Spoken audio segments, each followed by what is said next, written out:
ከዚያ በመንፈቀ ሌሊት እሑድ ክፍለ ዳግም መንፈቅ ነው የሚለው በ9ኛው ሰዓት ማለት ነው ተነሳ ብሎ ይነገራል ማለት ነው አዋጁ።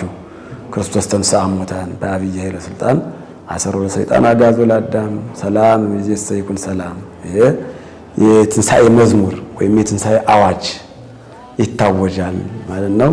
ከዚያ በኋላ እንግዲህ ሲጾሙ የከረሙት በሰላም ወደ ቤታቸው ሄደው ያከብራሉ ትንሣኤውን ማለት ነው። ላስተላልፍ የምፈልገው መልእክት ነው። ብዙ ጊዜ ጾሙ ላይ ጤናማ ሆኖ ሰው ይከርምና ዕለት የትንሣኤ ዕለት ሰው ይታመማል። የትንሣኤ ዕለት በምን ነው የሚታመም ሲባል በልቶ ነው የሚታመም። ያመጋገብ ችግር አለ ማለት ነው። እንደ ጾሙ በበግ ብቻ በዶሮ በእንቁላል በዚህ ብቻ አይደለም የሚፈሰከው። እንዲሁ በከረመው ቢመገብ ሰላም ነው የሚሆነው። ብዙዎቹ እናቶቻችን፣ አባቶቻችን፣ ወንድሞቻችን፣ እህቶቻችን በሰላም ሲጾሙ ይከርሙና የትንሣኤ ዕለት ታመው ሐኪም ቤት ይሄዳሉ።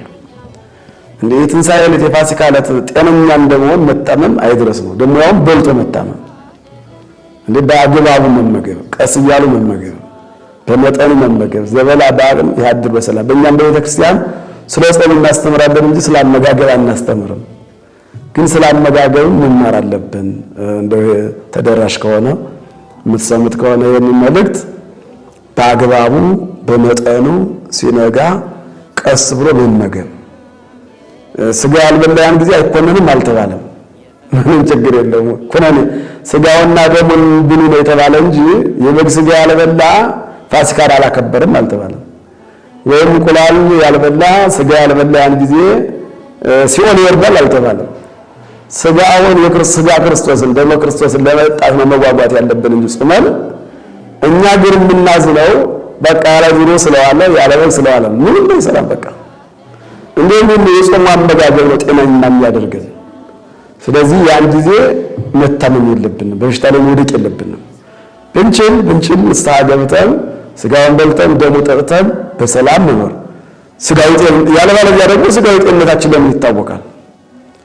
በአንድ ቀን አመጋገብ በስንት ቀን ወርቆ ይኖራል። እዚያ በኋላ ታሞ ነው የሚከርመው። ታሞ እንደው አንዳንድ ወዳጆች አሉ በሕክምና የሚሰሩና ሲነግሩኝ በቃ ያን ጊዜ ብዙ ነው ህመሙ ደግሞ ተመሳሳይ ነው። ከምንድነው በልቶ ስለሚታመም ማለት ነው። እና ሁልጊዜም ቢሆን በመብላት የሚመጣ ደዌ ደግሞ አስቸጋሪ ነው። በዚህ ዓለም ተረው ከሚታመሙት በልተው የሚታመሙት በልተው የሚሞቱት ብዙ ናቸው ይባላል። እና በአግባቡ እንዲሆን ለማለት ነው። እንግዲህ በሰላም ለብርሃነ ትንሣኤ በሰላም ያደርሰን። ይቆየን። ይስባል እግዚአብሔር።